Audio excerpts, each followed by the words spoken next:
The day my own brother called me a garbage collector, I realized I had spent years hiding a truth so large it had almost become a burden, a truth he never imagined existed behind my quiet smile and modest clothes.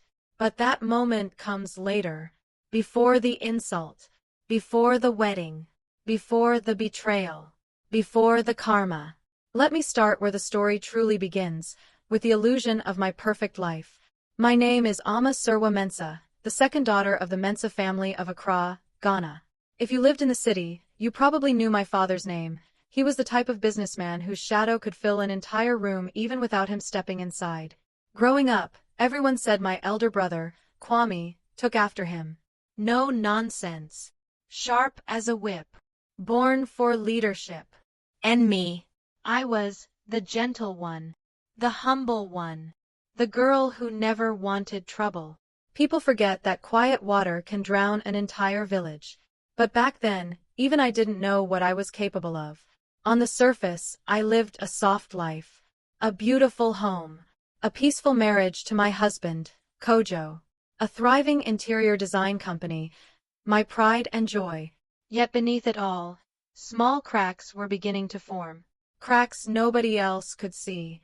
Not yet. Kojo and I had been married for 4 years. At first, he was everything I prayed for, calm, attentive, thoughtful. The type of man who ironed his shirts the night before and made financial plans 5 years ahead. He had this deep, warm voice that could stabilize a whole room, and a way of speaking that made people trust him instantly. If you saw us together, you'd think we had everything. But life has a way of whispering warnings before the storm hits. It started with little things. Kojo began spending longer hours at work. Longer than usual. He became meticulous about his phone, always placing it face down. His hugs became lighter, like he was embracing a stranger. At first, I told myself, Ama, you are overthinking. Work stress can change anyone. Besides, I had bigger things on my mind. My company had just completed its biggest project yet, designing the lobby of a 5-star hotel in cantonments. My team was growing. My brand was gaining recognition. And even though nobody knew it, I was worth much, much more than I appeared to be. Why? Because my father didn't just leave me an inheritance, he left me a legacy. One I managed quietly. One I grew silently. One I protected fiercely. I had stakes in aviation, real estate, and tech, investments nobody except my lawyer knew about. Do I own private jets? Yes. Do people know? No. Not even my husband. He thought I was simply comfortable. And I allowed him to think so. Because power is safest when it's invisible. The first flag came one Sunday morning. Kojo stood in front of the mirror, adjusting his cufflinks, about to leave for a quick meeting. I said, on a Sunday? With who? He hesitated. A strange, thin smile touched his lips. With one of the board members. Which one? Does it matter? It was the tone. Short, sharp, defensive. Something inside me whispered, pay attention, Ama. Then there were the late-night phone calls he took outside. The sudden new cologne. The messages he deleted. Yes, I noticed. Still, I didn't accuse him. I just watched. Because sometimes silence is the only trap you need. While I watched Kojo, another person's behavior began to shift. My own brother, Kwame. He had always been proud, but recently, he became dismissive. He stopped inviting me to certain family gatherings. He whispered with his fiancée, Akojua, whenever I entered the room. He treated me like I was beneath him. One afternoon, after a family meeting about our late father's properties, he pulled me aside. Surwa, why do you dress like this nowadays? He asked. I blinked. Like what? He scanned me from head to toe. My simple Ankara dress, my natural hair, my flat sandals. Like someone who has given up. You should take better care of yourself. A sting cut through my chest, but I forced a smile. I'm comfortable. Yes, he said. Comfortable can look better. That night, I sat in my car for 20 minutes before driving home. I didn't cry. I didn't break. But I felt something shift inside me. It was the beginning of understanding. Kwame had started seeing me as less And I didn't know why. One Tuesday night, Kojo fell asleep on the sofa with his phone loosely in his hand. I stood behind him, watching his chest rise and fall. Then the phone vibrated. Once. Twice. Again. I bent slowly and picked it up. The notifications flashed across the screen. Message from Nana. My heartbeat slowed. I opened the first message. It wasn't locked. I miss you already. Please tell her something so she gives you space this weekend. Her. Me. I scrolled again. I wish you didn't have to pretend. One day she will know the truth. A coldness spread through my body. My fingers trembled slightly, not from fear, but from clarity. I looked at Kojo asleep on the sofa and whispered, "So, this is it." But I didn't wake him. I didn't scream. I didn't throw the phone. I simply placed it back on the table and walked away. Because I needed to understand the full picture before I made my move. And I always do my homework. The next blow came from Kwame. One afternoon, I went to my mother's house. She welcomed me warmly, but something about the atmosphere felt thick, heavy. "Amma, have you spoken to your brother today?" she asked softly. "No. Why?" She swallowed hard. "He's getting married next month." I froze. But he told me the wedding was scheduled for next year. "That was the plan," she whispered. "But they changed the date." "Why change it without telling me?" Amma, my dear. I don't know how to say this gently." "Say it," she sighed. "Kwame has decided not to involve you in the wedding." Her words hit me like cold water. I stared at her. "What do you mean by not involve me?" "Your brother said, perhaps it's better if you don't attend." My chest tightened. Heat flushed through me instantly. I felt like the ground was shifting beneath my feet. "Did he say why?" My mother hesitated, eyes falling to the floor. Then she repeated his exact words. "He said, you don't fit the image he wants for the ceremony. That you look like a garbage collector now." Everything inside me went quiet. Silent. Still. My throat dried. My heart didn't race, it slowed. I took a deep breath and smiled. Garbage collector, interesting. My mother's eyes filled with worry. "Amma, please don't take it to heart. You know how your brother can be." "I know," I whispered. "Oh, I know." At that moment, something lit inside me, a small flame that had been waiting for oxygen. And the air finally arrived. Later that night, while driving home, I replayed every conversation, every strange behavior. Kwame avoiding me. His sudden change of wedding date. His insults. Kojo's secretive phone messages. His growing distance. 2 betrayals? In the same season. Impossible coincidence. When I reached home, Kojo wasn't there. His car was gone. Again. Something in my mind whispered, "Check the study." I entered the room, turned on the lamp, and froze. A document lay open on the desk. It wasn't mine. It wasn't normal.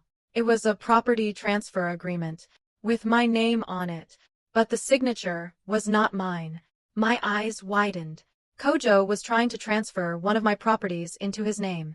Illegally. The room felt colder. My body felt lighter. I could hear my own heartbeat in my ears. Then, I heard footsteps outside. Kojo was back. I quickly switched off the lamp, slipped into the corridor, and walked to the bedroom as if nothing happened. He entered the house moments later, humming. "Amma," he called. "You awake?" I lay in bed, eyes open in the dark. "Yes," I said softly. "Good," he replied. "Tomorrow I need you to sign some business documents for me." "Oh, what kind of documents?" "Nothing serious. Just routine paperwork." I felt my lips curl into a slow, calm smile. "Of course," I said. He didn't know I had seen everything. He didn't know the storm I was about to become.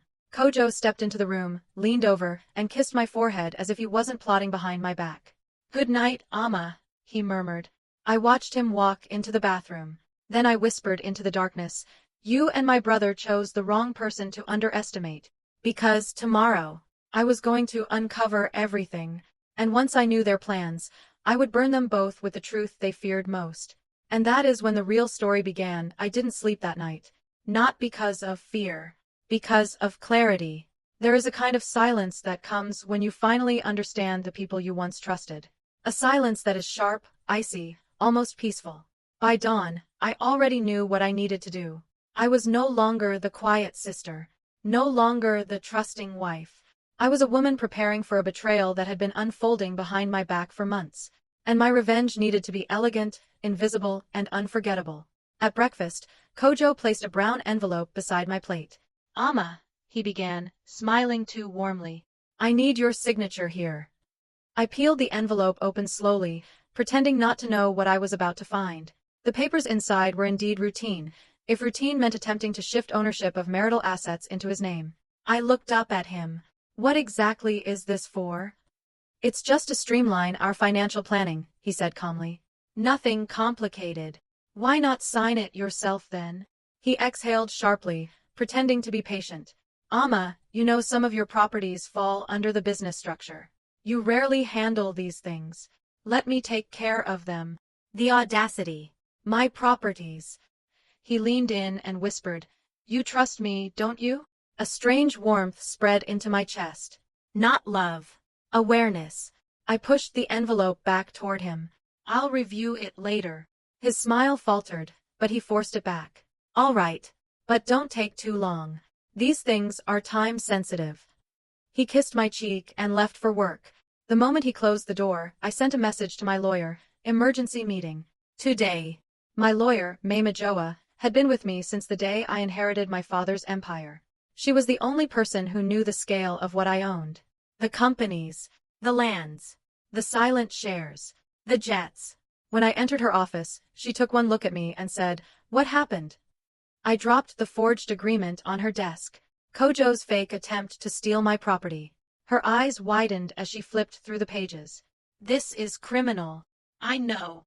And your husband signed this?" "Yes." She tapped her pen against the desk. "Ama, he's been planning this for a long time. This is not a mistake. It's a strategy." I figured. She leaned back, studied me for a long moment, and finally smiled. "You're not here to cry. You're here to plan." "Exactly. What do you want to do?" I inhaled slowly. "I want to protect everything I own." "And Kojo?" I gave a small, calm smile. "I want him to fall by his own hands." She nodded. "Then we move quietly." And just like that, we began. For the next week, we restructured everything. My estates, my shares, my businesses, my trusts, all shifted into a structure Kojo could never access, not legally, not accidentally, not even with forged documents. Every asset he thought he could manipulate was now locked away. Invisible. Untouchable. And while I was preparing silently, Kojo was growing strangely confident. As if he believed he was in control of the narrative. It made me smile sometimes. I moved like a shadow around him. Warm. Polite. Quiet. And he had no idea I was watching him more closely than ever. One evening I decided to follow him. Not in the dramatic way, no. I wasn't hiding in bushes or wearing disguises. I simply followed the pattern. He always worked late on Wednesdays. So at 6 p.m., I drove to the car park outside his office. I waited. And at 6:27 p.m., Kojo walked out, laughing, hand in hand with a woman. Beautiful. Curvy. Confident. Her name was Nana. The same woman from his messages. He opened the car door for her, held her waist, kissed her forehead. Then they drove off. I followed at a distance until they turned into a quiet restaurant near Lab 1. Kojo placed his hand on her cheek and whispered something that made her giggle. My stomach didn't twist. My eyes didn't fill. I only felt confirmation. This was exactly what I needed. I took pictures, videos, clear, perfect, legal, not for blackmail. No, for documentation. Because betrayal tastes different when it is recorded. As I was leaving, I received a call from my mother. "Ama, are you at home?" "No," she hesitated. "Your brother and his fiancée are here. They want to talk to you." My pulse didn't change. "All right. I'm on my way." When I arrived, both of them were sitting on the sofa, arms folded, expressions tight. Kwame spoke first. "Amma, we need to be honest with you." "That would be refreshing," I replied. He shifted uncomfortably but continued. "You haven't been presenting yourself well lately, Akojua, and I feel it may be better if you don't come to the wedding." I smiled. "I already heard." Akojua folded her arms. "It's nothing personal. It's just that the wedding will have important people, diplomats, investors, and we want everything to look classy," Kwame finished. I studied both of them. "So I embarrass you?" Their silence was the answer. "And what about family unity?" I asked quietly. Kwame glanced away. "I'm doing what is best for my image." Ah, the truth slipped out. There it was. His image. Not family. Not love. Not sisterhood. Image. I nodded slowly. "Well," I said, rising to my feet, "since I'm no longer useful to your image, let me not disturb it." "Amma, it's fine," I whispered. "Just remember, nothing stays hidden forever."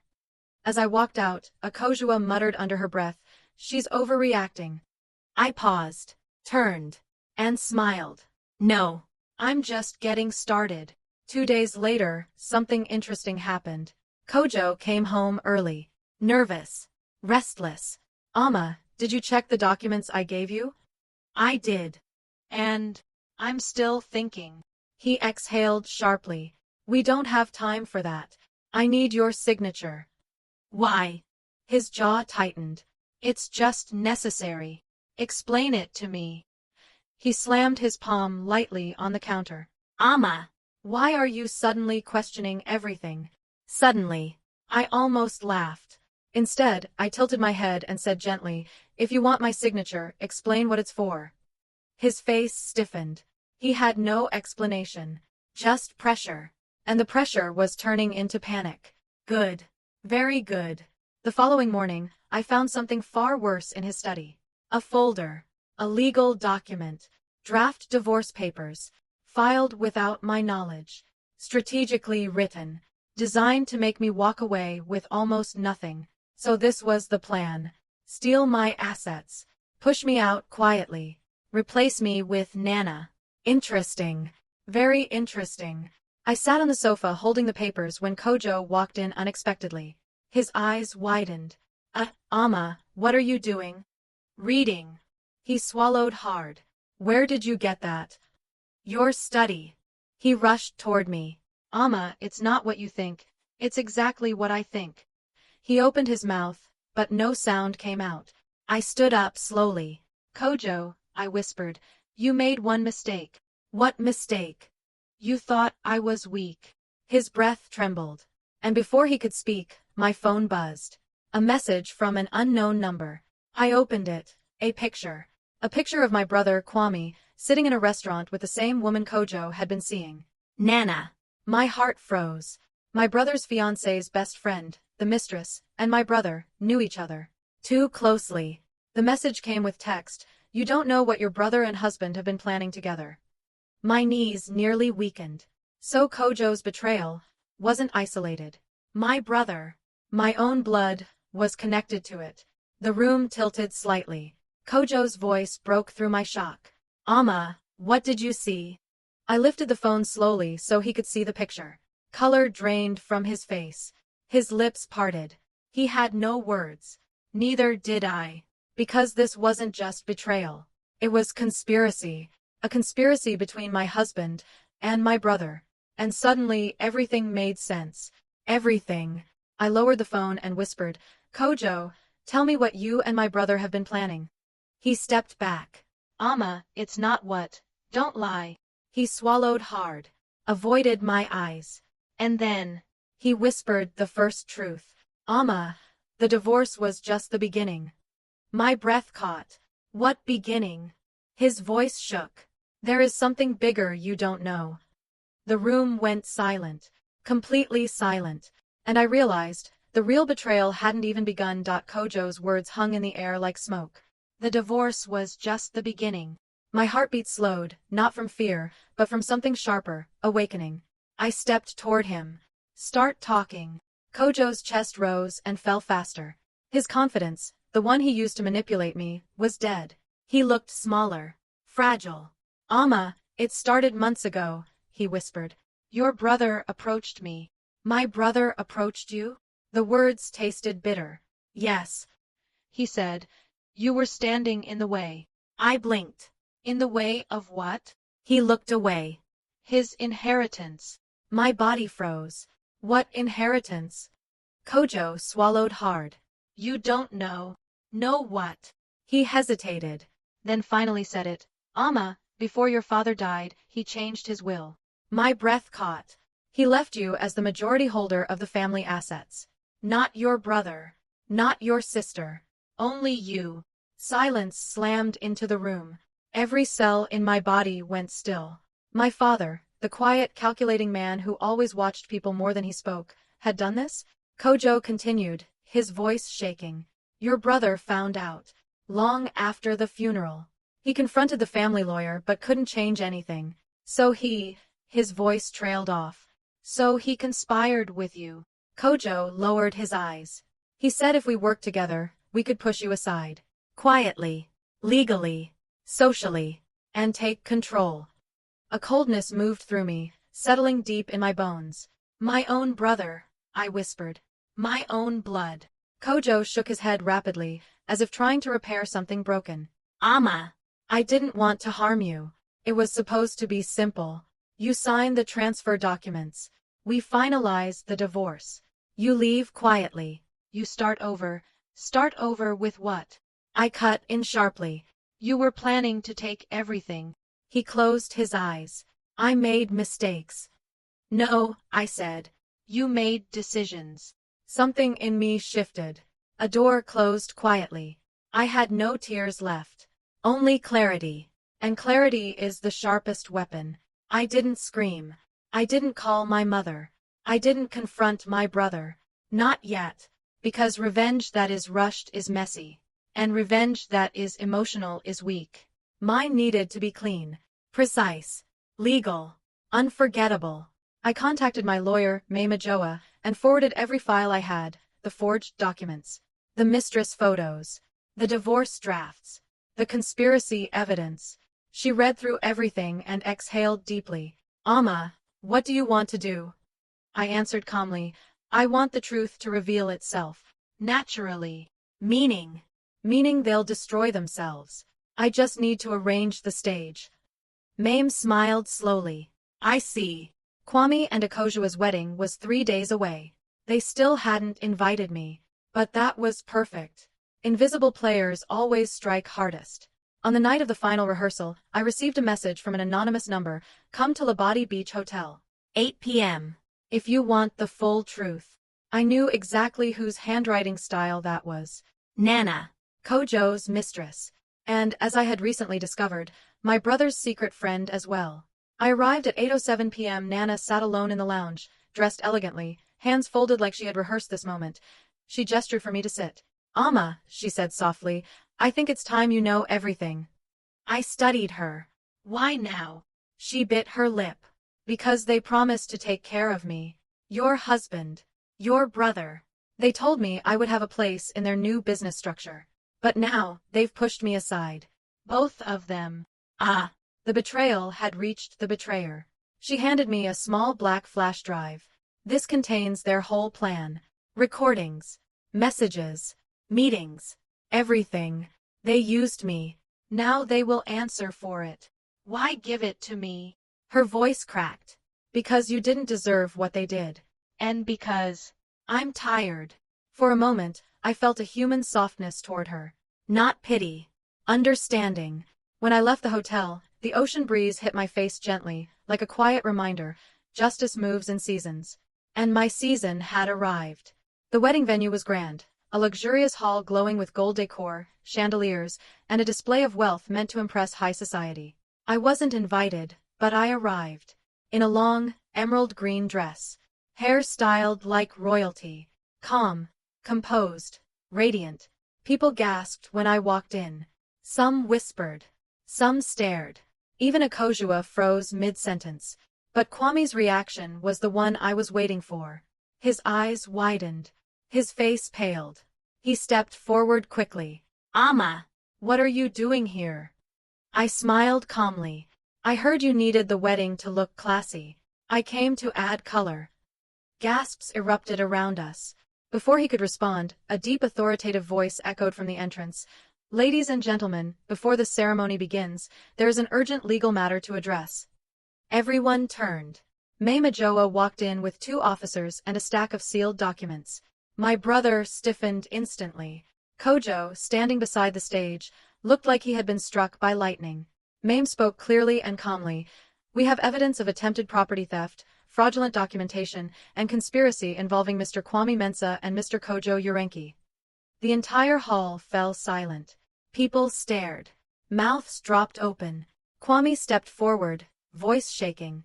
This is a misunderstanding. A family matter.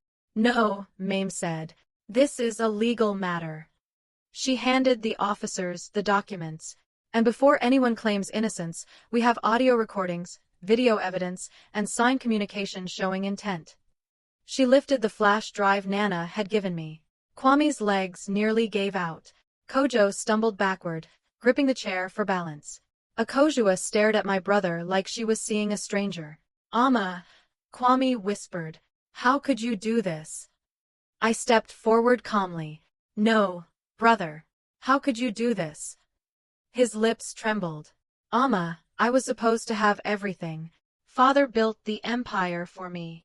No, I said. Father built the empire, and left me to protect it. He saw the pride in you. He saw the greed. Kwame's face cracked with shame and desperation. Ama, please don't do this. Please. For a moment, a memory flashed through my mind. 2 children running in our father's garden. Kwame holding my hand so I wouldn't fall. But that child was gone. Replaced by a man who would destroy his own sister for wealth. I inhaled deeply. I didn't do anything, I said quietly. You destroyed yourself. And that was the truth. The officers escorted Kojo and Kwame out of the hall for formal questioning. They weren't arrested, not yet. But the humiliation was complete. Guests whispered. Families turned away. The perfect wedding collapsed in front of everyone. Akojua ripped off her engagement ring and threw it onto the floor.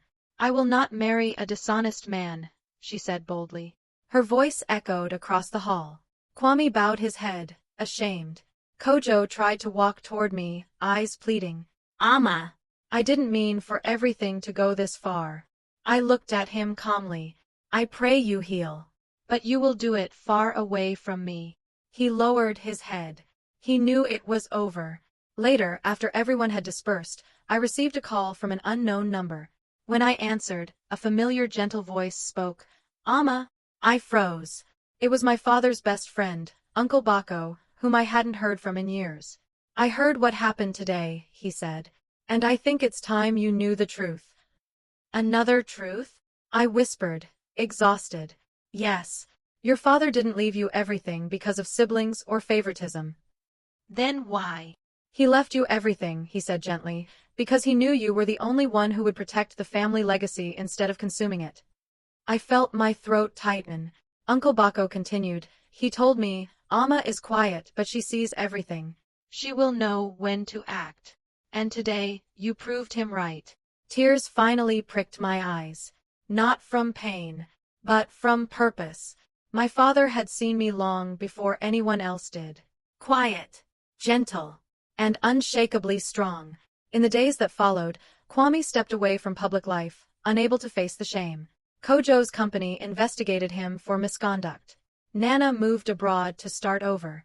She sent me a message thanking me for handling everything with dignity. And me. I rebuilt peacefully. I expanded my father's businesses. I modernized our family estate. I donated to women-owned startups. I funded scholarships for young designers. But I remained quiet. Not because I was hiding. Because real power doesn't need to shout. It simply exists. I learned something powerful. The people who underestimate you are the ones who fear your potential the most. And sometimes, the kindest thing you can do is let their own actions reveal who they truly are. Betrayal breaks you for a moment. But clarity rebuilds you stronger.